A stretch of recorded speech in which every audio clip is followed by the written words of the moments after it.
If Westminster wasn't in recess, tomorrow would be PMQ's day. To some, Prime Minister's Questions is the most important half hour in British politics, a vital means of holding the powerful to account. To others, it's an out-of-touch, point-scoring show which brings out the worst in MPs. The subject is explored in a new book written by two political insiders who spent 5 years preparing Labour's Ed Miliband for the weekly joust. In a few moments, we'll hear from one of the authors, Ayesha Hazarika, but first, a reminder of a few memorable moments. Isn't it extraordinary that the Prime Minister of our country can't even urge his party to support his own position? Yeah. Weak, weak, weak. Weak. 2 weeks before the last election, this article appeared. Tony Blair last night declared for the first time that he loved the pound. He said, "I know exactly what the British people feel when they see the Queen's head on a £10 note. I feel it too. There are emotional issues involved in the single currency. It's about the sovereignty of Britain." This approach is stuck in the past, and I want to talk about the future. He was the future once. Education. The House has noticed the Prime Minister's remarkable transformation in the last few weeks from Stalin to Mr. Bean. The first point of recapitalisation was to save banks that would otherwise have collapsed. And we not only saved the world, saved the banks and saved the banks and led the way.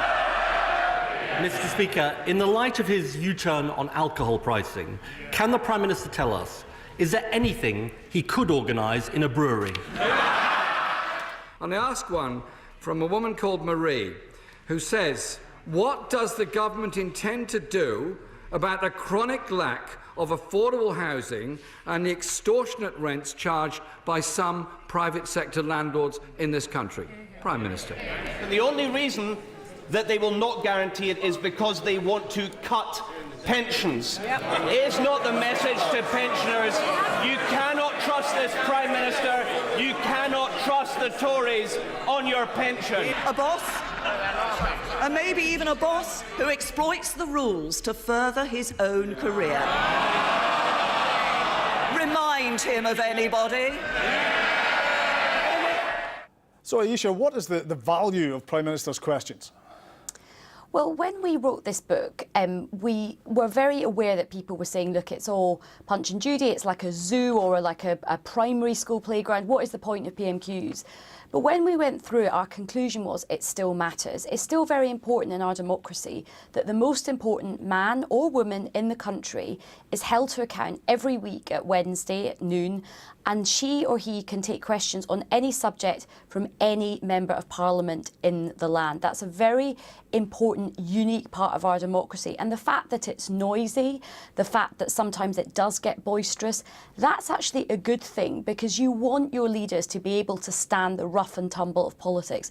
Politics is passionate, and so many of my American colleagues have said to me, we wish, particularly right now with Donald Trump, that we had something resembling Prime Minister's Questions. Do we actually learn anything from it, though?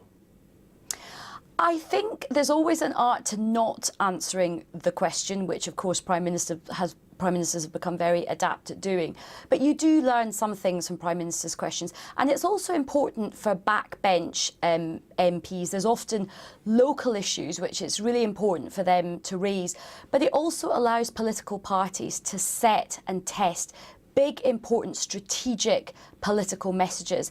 And I don't think individual PMQs necessarily make or break political fortunes, but they set a barometer and a direction of travel, which is normally pretty accurate. You helped prepare Ed Miliband when he was leader of the opposition, prepare for Prime Minister's Questions. And what was that like for you and for him? Is it a stressful time? it was like a hostage situation sometimes. We both felt that. Quite often Ed would sort of be like, oh God, why am I doing this? You know, it's so awful, we've got to like change it. And it's really tough for political leaders, both the leader of the opposition and the Prime Minister. It takes up a huge amount of their time. It takes up about 2 days of preparation. And you can imagine how much time that takes. And they get very, very nervous. Often there's a sleepless night the night before. So I think you can't underestimate how much stress and how much anxiety and pain political leaders go through ahead and during PMQs. How important are the jokes? Oh, the jokes are very, very, very important. A good joke can elevate a Prime Minister's question from, a kind of pedestrian OK to something absolutely stunning. And the thing is, people remember a joke. It can't just be a joke for the sake of a joke. A good joke in politics often gets to a political truth. It's got a sting about it because people know that underneath the laughter, there's something very brutally honest about it. And were they always scripted?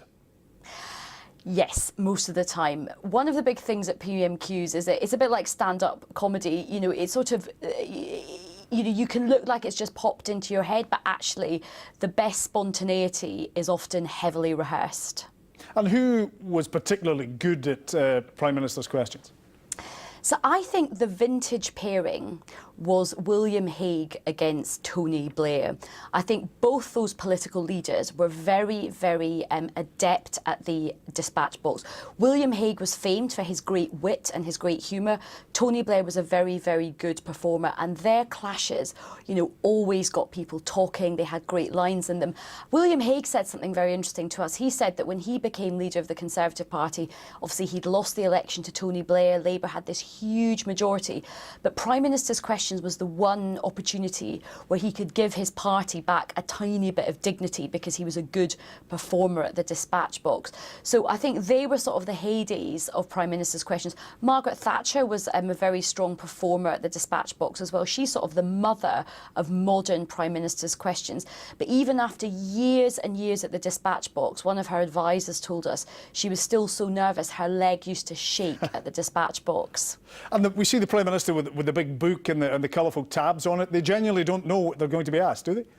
No, they don't, and it's a misconception. Even my taxi driver today was saying, but surely they get the questions in advance. They don't. Part of the job of preparing a Prime Minister for PMQs is anticipating all the questions. But it does mean that the longer you're a Prime Minister, the more knowledge you acquire. And you have to be match fit. You have to understand what's happening across your briefs. But again, William Hague told us a great cheeky story about when he was up against Tony Blair, because he noticed Tony Blair had 2 folders of notes all flagged and tagged alphabetically.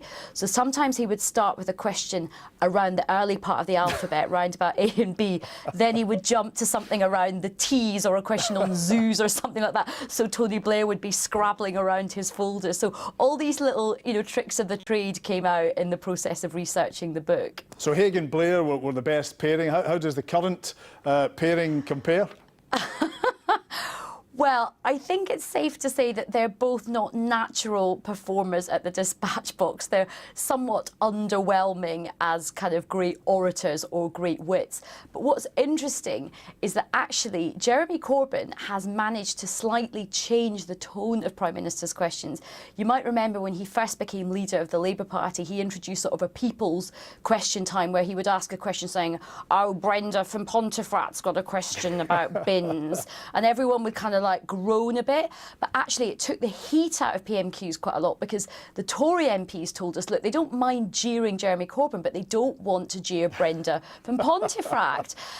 So the temperature's gone down, but interestingly, Jeremy Corbyn's team also use PMQs as a device to get clips for Twitter and social media. So they're trying to kind of change Prime Minister's questions into something slightly different. And very briefly, very finally, Ayesha, how does FMQs compare to PMQs? Very briefly.